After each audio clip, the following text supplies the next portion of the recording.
नमस्कार, स्वागत है आपका अपना प्रदेश उत्तर प्रदेश में। मैं हूं आपके साथ सचिन चौहान।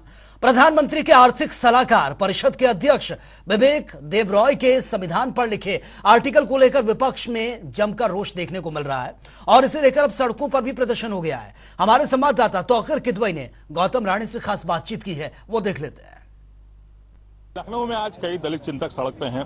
वो विवेक देबरॉय को हटाने की मांग कर रहे हैं। यहाँ पे गौतम राणी जी हैं। गौतम जी, क्या वजह है, क्यों आज सड़क पे निकलना पड़ा आप लोगों को? वजह यह है कि हम आहत, घायल, छिन्न भिन्न हो गए। भारत के संविधान के साथ इतनी खुरापात होगी, देशद्रोह किया जाएगा और उस व्यक्ति के नेतृत्व में जो ये दावा प्रस्तुत करता है कि पूरी दुनिया में हमारा डंका बज रहा है। दुनिया में डंका बज रहा है, अच्छी बात है, भारत का सम्मान हो रहा है, बड़ी अच्छी बात है। लेकिन आपके नीचे एक लंका लगाए बैठा है विवेक देबरॉय, वहां आपकी दृष्टि नहीं जा रही। ये कैसा डंका बज रहा है? जो सेंट्रल सर्विस रूल है 1951 का, उसके मुताबिक एक लोक सेवक .2b के अनुसार कोई भी लोक सेवक जो काम करेगा वो भारत के संविधान की सर्वोच्चता के लिए काम करेगा, लोकतंत्र के वैल्यू के लिए काम करेगा। और वही व्यक्ति संविधान को बदलने की बात करे, इससे बड़ा द्रोह, देशद्रोह तो शायद न कभी हुआ है इतिहास में, न होगा। और वो भी हमारे देश के सबसे मजबूत प्रधानमंत्री उस व्यक्ति को बर्दाश्त कर रहे हैं। हमें तो ये लग रहा है कि वह व्यक्ति शायद मोदी जी की गवर्नमेंट का तख्ता पलट करना चाह रहा है। ये हो सकता है मजबूर हो, वो तख्ता पलट करने की उसको इजाजत दे रहे हो सकता है कोई कमजोर नस उसके हाथ में आ गई हो, वो दबा रहा है। तो मोदी जी, आप देश के प्रधानमंत्री हैं, 142 करोड़ लोगों के प्रधानमंत्री हैं। व्यक्तिगत तौर पे आप कमजोर नजर आ सकते हैं, अपनी तख्ता पलट होने का डर आपको सता सकता है, लेकिन 142 करोड़ लोगों को ऐसा देशद्रोही बर्दाश्त नहीं है।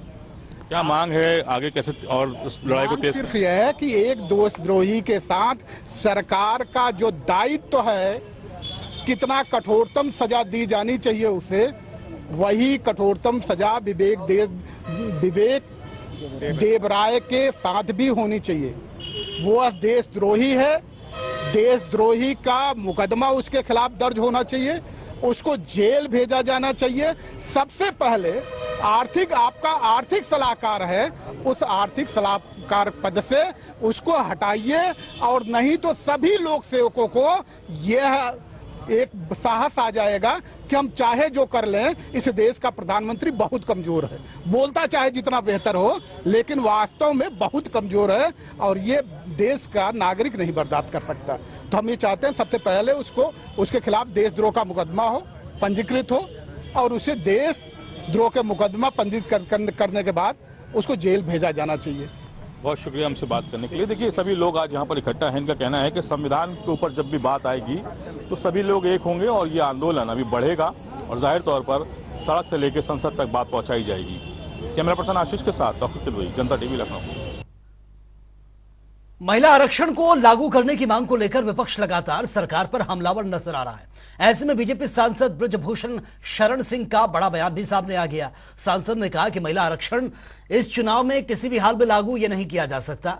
दरअसल बृजभूषण शरण सिंह बहराइच के अरई कला में आयोजित प्रतिभा सम्मान समारोह में पहुंचे थे, जहां पर उन्होंने मेधावी छात्रों, उन्नतिशील किसानों समेत प्रशासनिक सेवाओं में चयनित अभ्यर्थियों के परिवार वालों को सम्मानित किया है। इस दौरान उन्होंने महिला आरक्षण को लेकर भी बयान दिया है।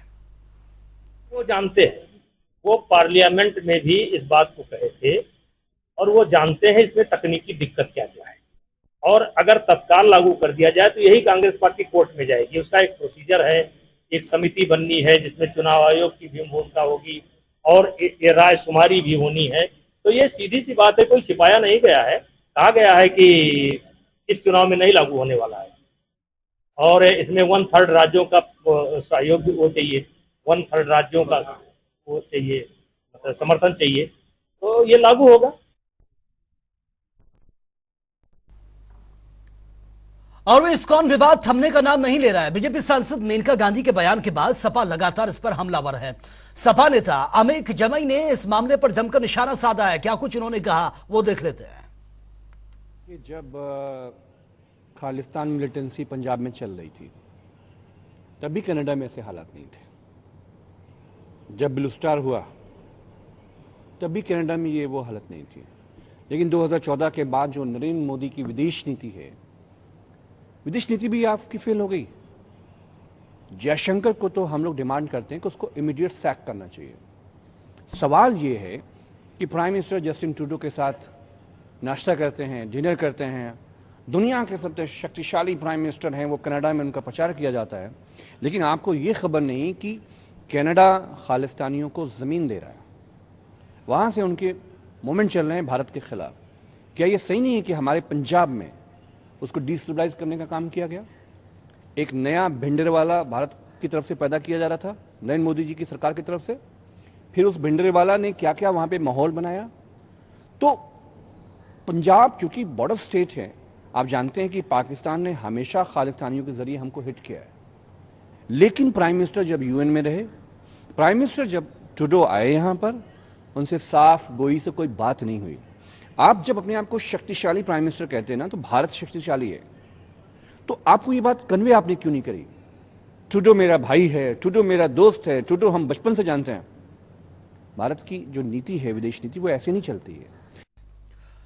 और वहीं केंद्रीय मंत्री कौशल किशोर ने आरजेडी नेता अब्दुल बारी सिद्दीकी पर कटाक्ष करते हुए कहा कि पटना के पास सीएम नीतीश कुमार के काफिले के लिए एम्बुलेंस रोकी जानी चाहिए थी। और महिला आरक्षण को लेकर केंद्रीय मंत्री ने क्या कुछ कहा है वो भी सुन लेते हैं। काफिला रोक देना चाहिए था, एम्बुलेंस को नहीं रोकना चाहिए था। और ये उनके जो लोग थे उसमें उनको ये बताना चाहिए कि एम्बुलेंस ज़्यादा जरूरी है, काफिला बाद में भी जाया जा सकता। देखिए, ये उनकी छोटी मानसिकता की पहचान है। महिलाएं पार्लियामेंट में जो चुनाव जीत करके आ रही हैं, वो संविधान को पढ़ करके आ रही हैं, कानून को पढ़ करके आ रही हैं, जनता के हित की बात रखती हैं। महिलाओं के हित की बात केवल नहीं रखती, वो जनता के हित की बात, किसानों, मजदूरों, महिलाओं, नौजवानों, देश के हित की बात रखने का काम करती है। अब ये जो महिलाएं हमारी चुन करके जाएंगी, 181 महिलाएं लोकसभा में चुन करके जाएंगी आरक्षण लागू होने के बाद। इसमें वो महिलाएं विकसित भारत, आत्मनिर्भर भारत, दुनिया को हर दिशा में, टेक्नोलॉजी या शिक्षा का क्षेत्र, विज्ञान का क्षेत्र, रोजगार का क्षेत्र, कृषि का क्षेत्र, सबको एक नई दिशा देने वाली बात रखने का काम करेंगी। और मैं समझ रहा हूँ कि जिस तरह से गाड़ी के दो पहिए होते हैं, उसी तरीके से अब पार्लियामेंट और विधानसभा में भी महिलाएं और पुरुष मिल करके कानून के बारे में, जनहित के कानून बनाने का काम करेंगी और इस देश को विकसित भारत बनाने में मदद करेंगी। फिलहाल यहां रुकेंगे एक छोटे से ब्रेक के लिए, लौटते हैं कुछ और खबरों के साथ। ब्रेक के बाद खबरों में आपका एक बार फिर से स्वागत है। हमारे संवाददाता टीएन मिश्रा ने लखनऊ शहर की साफ सफाई और व्यवस्था को लेकर महापौर सुषमा खरकवाल से खास बातचीत की है, वो देख लेते हैं। हमारे साथ लखनऊ के मेयर सुषमा खरकवाल जी हैं, जो लगातार जब से मेयर बनी है लखनऊ के विकास के लिए, यहाँ के बेहतर करने के लिए प्रयास कर रही हैं। मैं उनसे जानना चाहूँगा कि लखनऊ के लिए इसमें क्या करना है और नया क्या कर रही हो। मुझे अभी मेयर बने हुए 3 महीने पूरे हुए, चौथा लगा है, और तब से मैं लगातार कुछ ना कुछ नया सोच रही हूँ। साफ सफाई के लिए जो एक अभियान चलाया है मैंने, आते ही मैंने इको ग्रीन को बाहर किया है, क्योंकि इको ग्रीन ने कभी काम नहीं किया है और हमेशा ब्लैक मेलिंग की है। इको ग्रीन हटाने के बाद हमने टेंडर डाले हैं। टेंडर की एक टाइम की सीमा होती है कि पहले 14 दिन, फिर 7 दिन करके, तो ये 7 तारीख तक हमारे टेंडर ओपन हो जाएंगे। मैं लखनऊ वासियों से आग्रह करना चाहती हूँ कि जिस तरीके से अभी तक आपने संयम बरता सफाई में, क्योंकि सफाई हो नहीं पाई, इसके लिए मैं भी जिम्मेदार हूँ, लेकिन इसी महीने टेंडर ओपन हो जाएंगे। लखनऊ को मैंने 8 जोनों में बांटा है, हर जोन का अलग अलग एक कंपनी को किया है, और सारा काम, नाली हो, सड़क का हो, डोर टू डोर हो, एक ही कंपनी सारे काम करेगी। क्योंकि अलग अलग काम करने पे एक दूसरे पे आरोप लगाया जाता था, नाली साफ नहीं की तो उसने गंदा कर दिया। तो अब जो भी काम करेगा एक ही कंपनी करेंगी, और मुझे उम्मीद है कि जल्दी 1-1.5 महीने के अंदर आपको रिजल्ट मिलेगा। एक मेरा सवाल है कि डेंगू जो है शहर में फैल रहा है, तो डेंगू के लिए क्या कर रहे हैं, कैसे निपटेंगे इससे? हाँ, डेंगू फैल रहा है, छिड़काव भी किया जा रहा है, लावा भी किया जा रहा है, लेकिन कोशिश कर रहे हैं कि सफाई जितनी ज़्यादा हो सके। अभी सफाई जो है नगर निगम खुद कर रहा है और थोड़ा स्टाफ भी कम है, क्योंकि अचानक इको ग्रीन गई है तो थोड़ा समस्या तो है, लेकिन हम लोग काफ़ी निकल चुके हैं इस समस्या से। हफ्ता 10 दिन के बाद हमारा सब कुछ सही हो जाएगा। और छिड़काव फॉगिंग हर जगह हो रही है, लावा छिड़काव हर जगह हो रहा है। एक सवाल यह है कि जब जन्म मृत्यु प्रमाण पत्र नहीं बन रहे हैं, सैकड़ों लोग मारे मारे घूम रहे हैं, क्या इस व्यवस्था में कोई बदलाव होने जा रहा है? नहीं, ऐसा तो कुछ नहीं है और बन रहा है, ऑनलाइन होता है वो तो। ये कहीं से आपको सूचना मिली है? जी नहीं, आपके नगर निगम में लोग परेशान घूम रहे हैं। नहीं, ऑनलाइन हो रहा है। अगर कोई परेशानी तो आप मुझे बताइए, मैं कल ही इसको दिखवाती हूँ। ऐसा होना नहीं चाहिए। एक चीज़ और थी कि लखनऊ नगर निगम जब से आप आई हैं तो ठीक है, लेकिन नालों की सफाई का जो है काम अभी भी बाधित है, क्योंकि अभी जल भराव, थोड़ा सा पानी बरसा जल भराव हो गया। इसके लिए जब क्या पहले भी आपने कहा नाले में साफ कराऊंगी, तो इसके लिए क्या अभी जो 36-37 नाले 1 to 1 किया है मैंने, क्योंकि काफ़ी पार्षदों ने कहा कि हमारे यहाँ काम नहीं दिया हमारे यहाँ, लेकिन मैंने फर्स्ट से लेकर लास्ट तक एक ही नाला, चाहे वो 4 करोड़ का हो चाहे वो 6 करोड़ का हो, और टेंडर पड़ जाएगा इसी हफ्ते।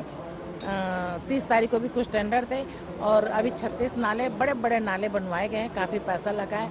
और मैं उम्मीद करती हूँ कि जहाँ इतना हुआ है, 1-2 साल और दीजिए, नाले मजबूती से बनेंगे। रोड का टेंडर भी पड़ रहा है, हमेशा टेंडर 50% बिलो जाता था, 40% बिलो जाता था। हमने स्पष्ट कार्यकारिणी में आदेश कर दिया कि 15% से बिलो कोई भी टेंडर नहीं जाएगा। तो जब बिलो नहीं जाएगा तो काम अच्छा होगा। Thank you. तो ऐसे मेयर सुषमा खरकवाल, जिनका सीधा कहना है कि शहर की समस्याएं दूर होंगी, चाहे नाले की समस्या वो भी दूर होगी, सफाई की समस्या भी बेहतर की जाएगी और डेंगू से निपटने के लिए भी जो लगातार वो काम कर रही हैं। कैमरामैन रियाज के साथ TN मिश्रा, जनता TV, लखनऊ। और 1 अक्टूबर यानी कि कल पूरे भारत में राष्ट्रीय स्वैच्छिक रक्तदान शिविर का आयोजन ये किया जाएगा। जगह जगह रक्तदान शिविर का आयोजन भी ये किया जाएगा। KGMU में इससे संबंधित कई कार्यक्रम भी आयोजित होंगे और साथ ही इस दिन को और भी खास बनाने के लिए रक्तदान का महत्व और इससे जागरूकता फैलाने का काम भी किया जाएगा। 1 अक्टूबर national voluntary blood donation day, रक्तदान के प्रति लोगों को जागरूक करने का एक और मौका। बहुत ज़रूरी है हम समझें कि रक्तदान की महत्ता क्या है और इसीलिए ये पखवाड़ा बनाया जा रहा है प्रधानमंत्री के रिक्वेस्ट पे, जिसमें लोगों को रक्तदान के प्रति जागरूक करा जा रहा है। रक्तदान करने से कोई बीमारी नहीं होती, बल्कि हमें 5% हार्ट अटैक के चांसेस और कम हो जाते हैं। हम पूरी तरीके से अपने स्वास्थ्य के प्रति सजग रहते हैं और रक्तदान करने से एक नहीं 4 लोगों की जान बचती है, क्योंकि रक्त अवयव का जमाना है। और इतने सारे फायदे होने के बावजूद भी लोग रक्तदान करने से डरते हैं। ये थोड़ी विरोधाभास बात है। तो जिससे फायदा है उसमें आगे बढ़ के रक्तदान करिए और लोगों की जान बचाइए।